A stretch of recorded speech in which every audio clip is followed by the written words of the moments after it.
The Assembly will hear an address by His Excellency Tshering Tobgay, Prime Minister of the Kingdom of Bhutan. I request protocol to escort His Excellency and invite him to address the Assembly.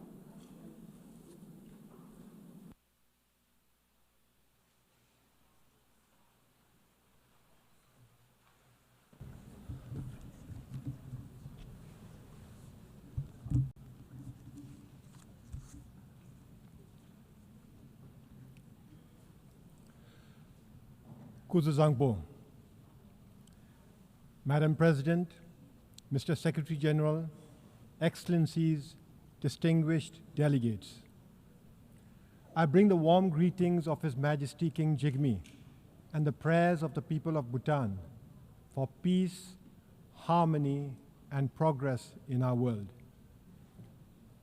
Excellencies, 80 years ago, from the devastation of the Second World War, the founders of the United Nations dared to imagine a world at peace.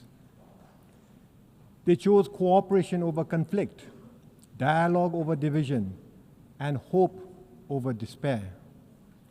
They built an institution to protect humanity from its worst instincts and higher risks.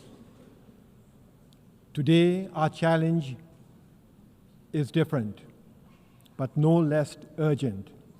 A planet in a climate crisis, persistent poverty, and conflicts that shatter lives and erode trust among our nations.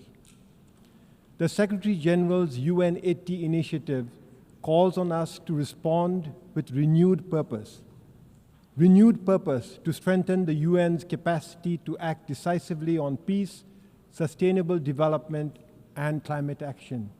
Renewed purpose to restore its moral authority. Renewed purpose to make it fit for the purpose of our collective future. Bhutan believes in a United Nations that is representative, responsive, and effective. We seek a multilateralism that delivers results, not just resolutions. That is why Bhutan supports reform of the United Nations, including reform of the Security Council, expanding both permanent and non-permanent membership. A reformed Security Council must include deserving nations such as India and Japan, alongside other capable and leading countries to reflect today's complex realities. As we look toward the UN at 100, let us commit to a world where peace is the norm, where climate is stable, and where every child, no matter where they are born, has the opportunity to grow as productive members of our global community. Bhutan will be an active partner on this journey. We will speak for the poor and vulnerable. We will champion sustainability and climate action. We will promote gross national happiness as an alternate measure of success to the conventional gross domestic product. Excellencies, reform of the United Nations must serve a purpose beyond itself. It must equip the United Nations to confront the defining challenge of our times, the climate crisis. In Bhutan, we have endeavored to protect our forests, keep our rivers pristine, and we take pride in being carbon negative. Each year, we sequester over 5 times more carbon than we emit, a contribution far exceeding our size and resources. Yet, we are already confronting the harsh realities of climate change. Our mountains are warming at nearly twice the global average. Centuries-old glaciers are shrinking at alarming rates. Rivers that once flowed steadily now swell unpredictably into destructive floods during the summer and often dry up in the winter. This is not a distant threat. It is here. It is now. And it demands immediate, urgent action. Every country must strive to reduce emissions and aim for carbon neutrality. This we know, yet global efforts remain far behind what the science demands. As of today, only 4 countries, Bhutan, Panama, Suriname, and Madagascar. Just 4 countries are carbon neutral. At COP29 last year, our countries came together. The 4 countries came together to launch the G0 Forum, a coalition of carbon neutral nations committed to accelerating climate ambition. Our message is clear. Net zero cannot be the finish line. It must be the starting point. Every nation must work urgently to slash emissions and achieve carbon neutrality. On our part, we will share best practices from forest conservation to sustainable agriculture. We will share technologies from renewable energy systems to low-emission transport. We will champion nature-based solutions because forests and wetlands are not just landscapes. They are like vital organs, the lungs, the kidneys of our planet. And we will push ambition beyond pledges. We will demand measurable results. We invite all countries and partners to join G0 in this noble effort. The science is unequivocal. The solution exists. The only question is, do we have the will? Excellencies, while reform of the United Nations and urgent climate actions are essential, this alone will not be enough. We must now reimagine the future we want. According to the United Nations, over half of humanity now lives in urban areas. And by 2050, nearly 70%, close to 7 billion people, will call cities home. Cities drive over 80% of global GDP, but they also account for more than 70% of energy-related carbon dioxide emissions. This makes cities both the engines of innovation and the front lines of our greatest challenges. Challenges like unsustainable consumption, environmental degradation, and rising inequality. We face a choice. We can keep building cities that consume more than they give, or we can reimagine and redesign our cities that heal, that sustain, that uplift. 50 years ago, Bhutan offered the world gross national happiness, an alternate approach to development.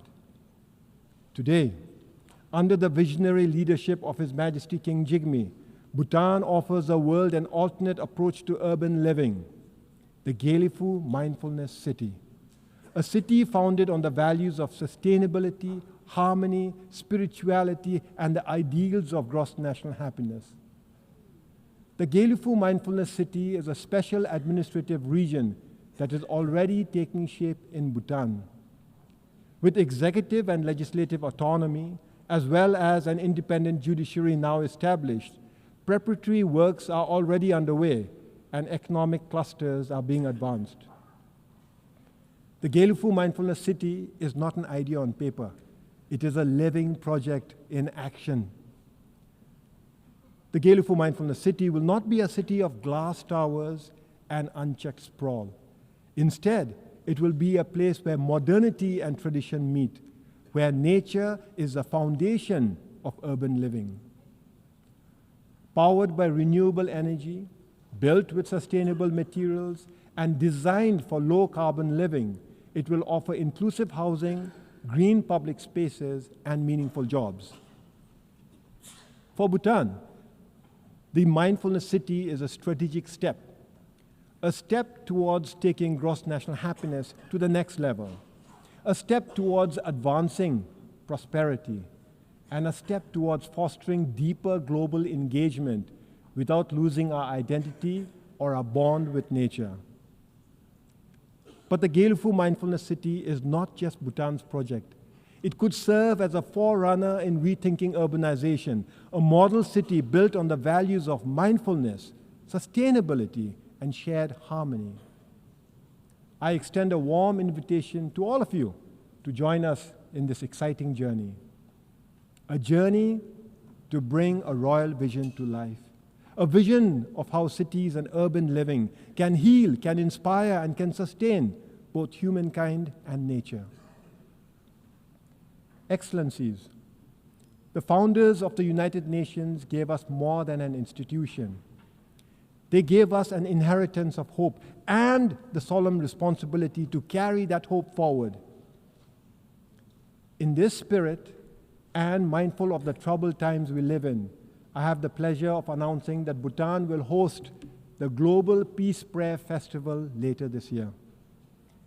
From the 4th to the 17th of November this year, the Global Peace Prayer Festival will unite spiritual masters, scholars, and practitioners from across the world and across traditions in a common aspiration for peace, healing, and harmony.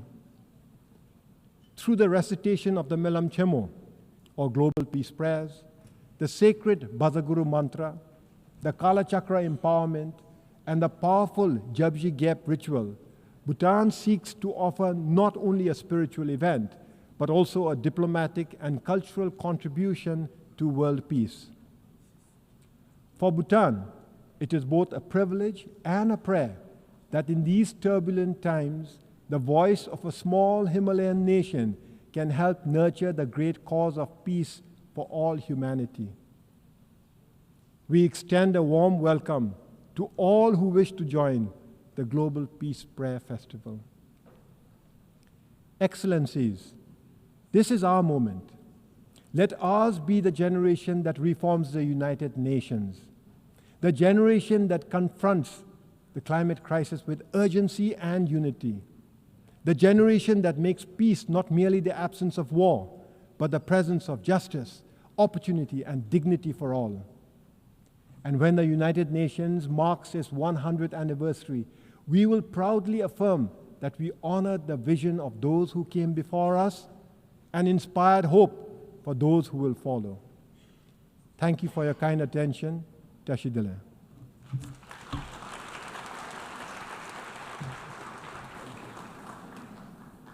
On behalf of the Assembly, I wish to thank the Prime Minister of the Kingdom of Bhutan.